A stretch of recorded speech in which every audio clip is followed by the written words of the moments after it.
পাপ ছাড়ে না বাপকে। গান্ধারী যদি অভিশাপ না দিত, ভগবানের কি আর মৃত্যু হয় বাবা? যে বকাসুরকে বধ করলো, শঙ্খচূড়কে বধ করলো, যে পুতনা বধ করলো, যে নিজের মামা কংসকে হত্যা করলো, সে কিনা সামান্য একটা ব্যাধের তীরে মারা গেল। জগৎবাসীকে শিক্ষা দিল, রে জগৎবাসী, পাপ ছাড়ে না বাপকে। জগতে তুমি যদি পাপ করো তোমাকে কেউ ছাড়বে না। ধর্মের বল বাতাসেও নড়ে। ধর্ম ধর্মই থাকে, অধর্ম অধর্মই থাকে। জয় তো তারই হয়, ভালো তো তারই হয় যেজন সৎ পথে থাকে, যেজন ধার্মিক, যেজন সততা নিয়ে চলে, যেজন সত্যের পথে চলে। পূর্বজন্মের কর্ম হয়তো তাকে ভোগ করতে হয়, কিন্তু জয় একদিন তারই হবে যেজন সৎ পথে থাকে। নিতাই গৌর হরি বল, হরি বল, হরি বল। বিশ্বাসে মিলাই বস্তু, তর্ক বহুদূর। আপনি যদি বিশ্বাস করেন তবে ভগবান আছে, যদি বিশ্বাস না করেন তাহলে জগৎ সৃষ্টি বলে কিছুই থাকবে না। আপনাদেরকে একটা দৃষ্টান্ত দিই। বৃন্দাবনে এক জায়গায় ভাগবত পাঠ হচ্ছে বাবা। এক পাঠক মশাই বসে বসে ভাগবত কথা অমৃত পাঠ শোনাচ্ছেন। আপনাদের মতন অগণিত ভক্ত বসে বসে পাঠ কথা শুনছে। আপনারা যেমন বসে বসে কীর্তন রস সাধন করছেন, তেমন বৃন্দাবনে এক পাঠক মশাই পাঠ করছে আর তার পাঠ কথা সাধন করছেন। তবে সবাই তো সমান উদ্দেশ্য নিয়ে আসে না বাবা। আপনারা যে কীর্তন শুনতে এসেছেন সবাই কি সমান উদ্দেশ্য নিয়ে এসেছে? কেউ এসেছেন ইউটিউবে, টিভিতে দেখি, সামনাসামনি একবার দেখে আসি কীর্তনিয়া কেমন দেখতে। কেউ এসেছেন যাই মেলাটাও ঘোরা হবে আর একবার করে কীর্তনও শোনা হবে। কেউ বা এসেছেন ঘরে সময় কাটছে না, হরিবাসর দিকে যাই একবার সাইকেলটা নিয়ে ঘুরে আসে। কেউ এসেছেন যাই বছরে একবার হরি কথা কৃষ্ণ কথা একটু শুনে আসে। তেমনি বৃন্দাবনে ভাগবত পাঠ হচ্ছে আর এক পাঠক মশাই পাঠ করছেন, আর এক চোর তার নিজের উদ্দেশ্য নিয়ে যেখানে পাঠ হচ্ছে সেখানে বসে বসে শুনছে। আচ্ছা, আমার চোরের উদ্দেশ্য তো আর পাঠ শোনানো। চোরের উদ্দেশ্যটা কি? চোরের উদ্দেশ্য কি বাবা? চুরি করা। মনে মনে চিন্তা করছে যে কত কত মেয়েরা সাজগোজ করে আসবে, সোনার গয়না পরে আসবে, আমি তার মাঝে বসে থেকে কোনো মায়ের একটা হার, কোনো মায়ের একটা কানের যদি ছিঁড়ে আনতে পারি, কায়দা করে আনতে পারি, তাহলে আমার কটা দিন সংসার চলে যাবে। সেই চোর বেটা ভাগবত পাঠ হচ্ছে, সেখানে বসে বসে পাঠ কথা শুনছে, হরি বল। এবারে চারিদিকে তাকিয়ে তাকিয়ে দেখছে কোন মা সোনার গয়না পরে আছে। চারিদিকে তাকিয়ে তাকিয়ে দেখতে দেখতে হঠাৎ করে পাঠক মশাই পাঠ করে উঠছে, বৃন্দাবনে নন্দ রাজার ছেলে গোপাল একটা সোনার অলঙ্কার পরে, মাথায় সোনার চূড়া পরে, চরণে সোনার নুপুর পরে, সারা গা অলঙ্কার পরে, কোনদিন নিধুবন, কোনদিন কাম্যবন, কোনদিন মধুবন গোচারণে যায়। চোর বেটা চমকে উঠেছে। কি বলল? কে যেন একটা অলঙ্কার পরে বনে বনে গোচারণে যায়, একটু শুনি তো। পাঠক মশাই বলছে নন্দ রাজার ছেলে গোপাল গোচারণে যায়। চোর বেটা অবাক হয়ে গেছে। এই তো পাঠক মশাই একটা ভালো সন্ধান দিয়েছে, রাজার ছেলে বলে কথা, একটা অলঙ্কার পরে বনে বনে গোচারণে যায়, আর আমি কিনা একটা হাড়ের আশার একটা কানের আশার এখানে বসে আছি। ওই বেটা গোপালকে যদি একবার ধরতে পারি তাহলে তো আমি মালামাল হয়ে যাব, আমাকে আর এখানে ওখানে চুরি করে বেড়াতে হবে না। পাঠ শেষ হয়ে গেছে। পরের দিনে সেই চোর বেটা করেছে কি, নিধুবনে ঝোপের আড়ালে গিয়ে লুকিয়ে আছে। কারণ পাঠক মশাই বলেছে কোনোদিন নিধুবন, কোনোদিন কাম্যবন, কোনোদিন মধুবন, তো নিধুবনেই বসে থাকি। উদ্দেশ্যটা একটা করতে হবে বাবা। উদ্দেশ্য যদি অনেকগুলো হয়ে যায় তাহলে কোনোটাতেই সাকসেসফুল হবেন না। কারো যদি টার্গেট একটা থাকে, উদ্দেশ্য একটা থাকে, তে জীবনে নিশ্চয়ই এস্টাবলিশ হতে পারবে। আর উদ্দেশ্য যদি অনেকগুলো হয়ে যায় তাহলে বাবা জীবনে কিছুই করতে পারবে না। একবার এদিকে আর ওদিকে টানাপোড়েন করতে করতে তার স্টুডেন্ট লাইফটাই কেটে যাবে। উদ্দেশ্য একটা নিলে তাকে ঠিক সে জায়গায় পৌঁছে যাবে। টার্গেট এক জায়গাতেই রাখতে হবে। নিধুবনে বসে বসে চিন্তা করছে। পাঠক মশাই বলেছে নিধুবন আসে, কাম্যবন আসে, আমি নিধুবনে বসে থাকি, নিশ্চয়ই কোনো না তো কোনোদিন এই আসবে সে।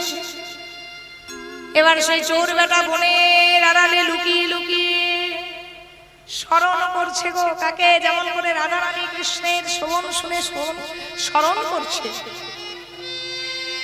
তেমন করে চোর বেটা বসে বসে গোপালের নামটা স্মরণ করছে।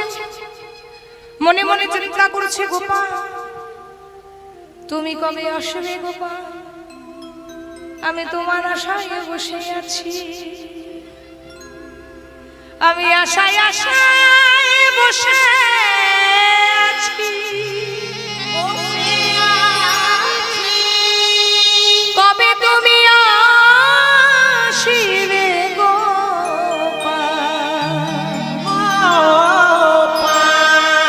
কবে তুমি আসবে গোপাল, কবে তুমি আসবে কবে তুমি আসিবে গোপাল। আমি আশার আশায় বসে আছি গোপাল, একবার দেখা দাও গোপাল, আমি তো তোমায় কোনোদিন দেখিনি, শুধু তোমার আশায় বসে আছি, তুমি একটাবার এসো না গোপাল, একটাবার এসো। গোপালের নাম জপ করছে, গোপাল গোপাল গোপাল।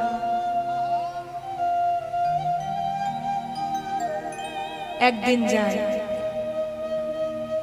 দুদিন যায়, 3 দিন যায়, 1 মাস পেরিয়ে গেল। গোপাল তুমি কি আসবে না গোপাল?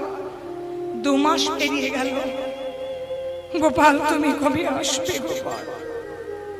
3 মাস পেরিয়ে গেল, গোপাল গোপাল বলে ডাকছে, গোপাল।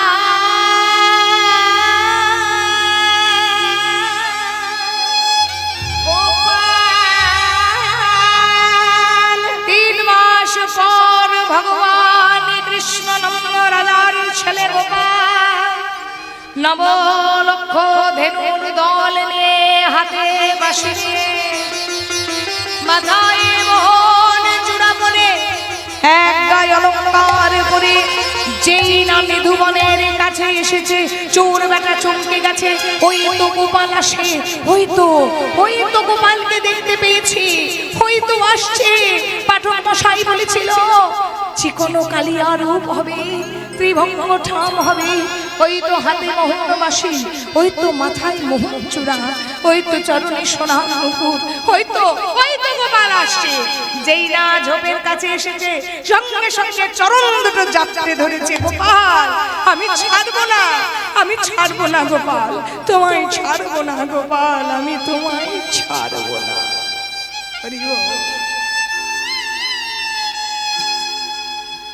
ভগবান জিজ্ঞেস করছে তুমি কি চাও গোপাল? তোমার ওই চরণের নুপুর দুটো আমায় দেবে? ভগবান বলছে তুমি খুলে নাও না। মুনি যারে মনে পায় না, ধ্যানী যারে ধ্যানে পায় না, যোগী যারে যোগে পায় না, সেই ভগবান কৃষ্ণ বলছে দাও না, তুমি নিজেই খুলে নাও। নুপুর দুটি খুলে নিয়েছে মা। তোমার মাথার ওই চূড়াটা তোমার লাগবে? ভগবান বলছে খুলে নাও। চূড়াটা খুলে দিয়েছি। তোমার গায়ের আমার গায়ের অলংকারগুলো তোমার লাগবে? একটা একটা করে অলংকার খুলে চোরের হাতে দিয়েছে। চোর সব অলংকারগুলো নিয়ে একটা পোটলার মধ্যে বেঁধে গোপালকে বলছে, গোপাল, তোমায় ডাকতে ডাকতে, তোমার আশার আশায় বসে বসে আমি নিজের অজান্তে তোমায় কখনো ভালোবেসে ফেলেছি।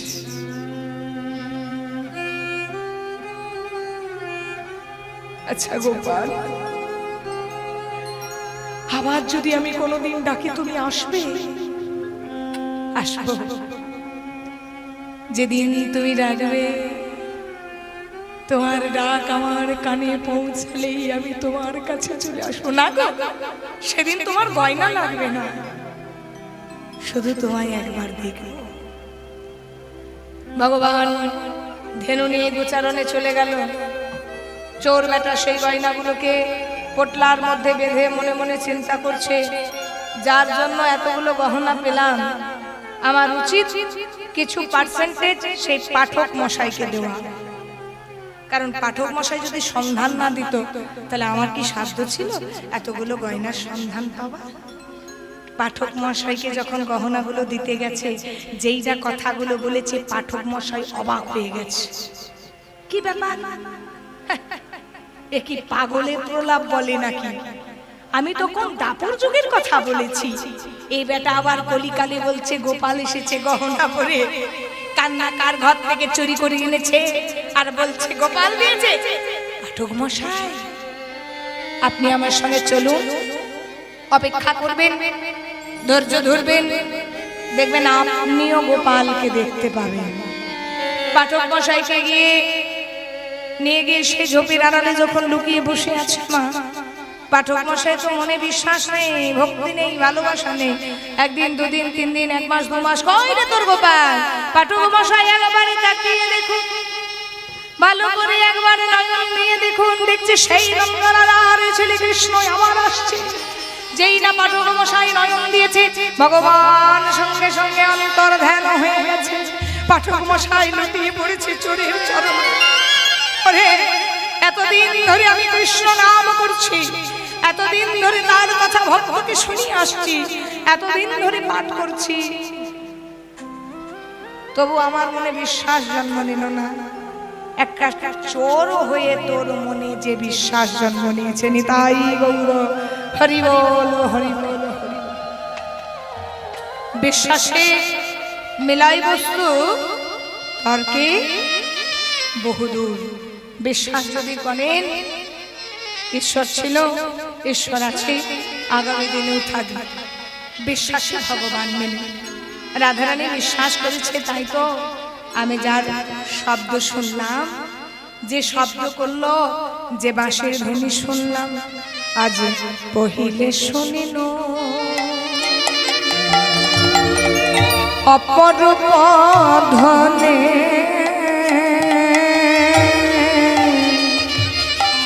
কদম্ব কানন হইতে পহিলে না শুনিল অপরূপ ধনে কদম্ব কানন হইতে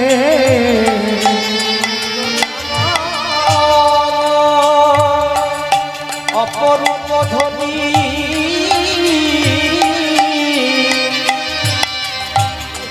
কানন হইতে। পহিলে শুনিনু, পহিলে শুনিনু, প্রথমবার শুনলাম অপূর্ব ধ্বনি। আহা, কি সুন্দর ধ্বনি! কোথা থেকে? কদম্ব কানন হইতে। কদম্বের বন থেকে কি যেন একটা ধ্বনি আসছে, সেটা তো প্রথমবার আমি শুনেছি। তারপরের দিনে ভাটের বরণনে, তারপর দিনে ভাটের বর্ণনে ওগো তারে পরে দিনে হাটের বর্ণনে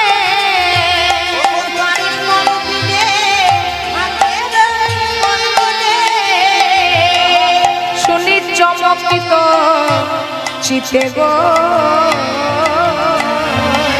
শুনি চমকিত চিতে তাহার পরদিনে ভাতের বর্ণনে শুনে চমকিত চিতে গো শুনে চমকিত চিতে আরো একদিন একবার শোনেনি গো ভাটের মুখে বর্ণনা শুনেছি আর কার মুখে শুনেছি আরে একদিন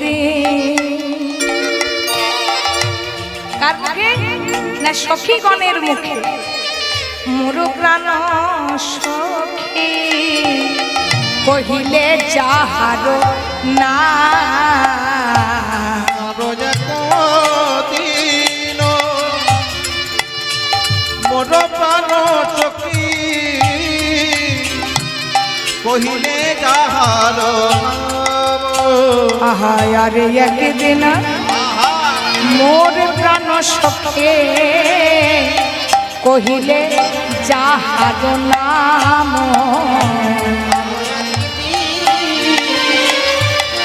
মোর প্রাণ সখী কহিলে যাহার নাম ওগো গুণী গণ গানে শুনিন শ্রবণে গুণী গণ গণে আমি শুনিনু শ্রবণে ওগো গুণী গণ নামে আমি শুনিন শ্রবণে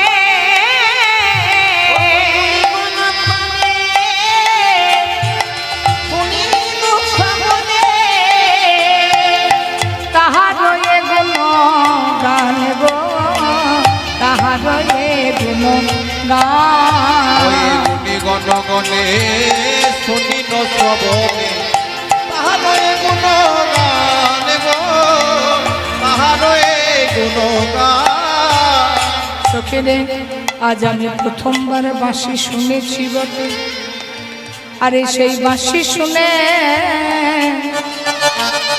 আমার এই হৃদয়ে যেন উতল পাতাল বইছে সখী কিন্তু শুধু বাঁশির ধ্বনি নয় সখী আমি আরেও একজনকে ভালোবেসেছি না আমি ভাটের মুখে যার বর্ণনা শুনেছি আমি তাকেও ভালোবেসেছি আর আমি তোদের মুখে যার কথা শুনেছি আমি তাকেও ভালোবেসেছি আরে একটা নারী আর তিনটে পুরুষ রাধারানী তার জানে না তিনজনই একজন এটাই আবার কেমন ভালোবাসা সখী আমি বংশীর ধ্বনি শুনেও প্রেমে পড়ছি আমি ভাটের মুখে নাম শুনেও প্রেমে পড়ছি আমি সখীর মুখে শুনেও প্রেমে পড়ছি এটাই আবার কেমন প্রেম সখী তুই কি জানিস না সহজেই অবলা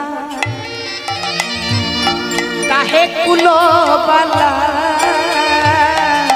গুরুজন জ্বালা ঘরে সখী রে আমি সহজে অবলা তাকে কুলবালা লক্ষ্মীনারায়ণ সখিয়া প্রেম স্বামী স্ত্রী প্রেমটা হচ্ছে সখিয়া পরস্ত্রী বা পরকন্যা প্রেমটা হচ্ছে পরকীয়া তাহলে সখিয়া প্রেমটা তো করলাম পরকীয়া প্রেমটা আমায় একবার অনুভব করতে হবে পরকীয়া প্রেমটা কেমন তো পরকীয়া প্রেম করার জন্যই তো অভিমন্যু ঋষি সত্যযুগে অভিমন্যু ঋষিকে পাঠিয়েছিলেন আয়ন ঘোষ করে যে তুমি আয়ন ঘোষ হয়ে চলে যাও কিন্তু তুমি হবে নপুংস আর আমার রাধারানীর সঙ্গে প্রেম হবে বিবাহ করবে তুমি কিন্তু প্রেমটা করব আমি তাহলে সখী আমি একজনের বিবাহিতা স্ত্রী সহজেই অবলা কাহে কুলওয়ালা গুরুজন জ্বালা অরে সহজে অবলা কাহে কুলবালা আহা গুরুজন জ্বালা ঘরে তাতে আবার আমার ঘরে শাশুড়ি ননদি আছে। আমার ননদিনী যদি জানতে পারে, শাশুড়ি যদি জানতে পারে আমি কারো প্রেমে পড়েছি, একেই তো আমাকে দেখতে পারে না, তারপরে আমার এই প্রেমের জ্বালা, গুরুজনের জ্বালা, তাহলে কি হবে সখী? আবার সে হ্যাঁ না করো, সে হ্যাঁ না করো আরতি বাড়ায়ে হেন নাগরে ও গজারতি বারয়ে দেখো সে হ্যাঁ না করে ও গয়ারতি বাড়ায়ে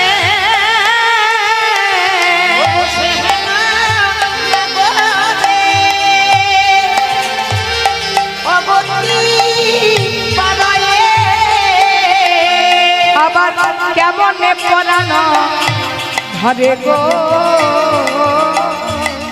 কেমনে পরানো ধরে সে হ্যাঁ না করে ও আরতি বারয়ে পরাণে নাহি ধরে গো, পরাণে নাহি ধরে। আমি ভাবিয়া চিন্তিয়া, আমি ভাবলাম, চিন্তা করলাম, মনে ডরাইন, মনে আমি একটা জায়গা দিলাম। কি জায়গা দিলাম জানিস? পরানো রাখিবার পারে সজনী রে আমি ভাবিয়া চিন্তিয়া মনে ধরায়েন পরানো রহিবার নয়। আমি ভাবিয়া চিন্তিয়া, ভালো করে বুঝুন, আমি ভাবলাম, চিন্তা করলাম, যে পরিস্থিতিতে এসে আমি প্রেমে পড়েছি, সেই পরিস্থিতিতে আমার আর প্রাণটা না রাখলে হবে না। আমি ভাবিয়া চিন্তিয়া মনে ডরাইন পরানো রাখিবার নয়।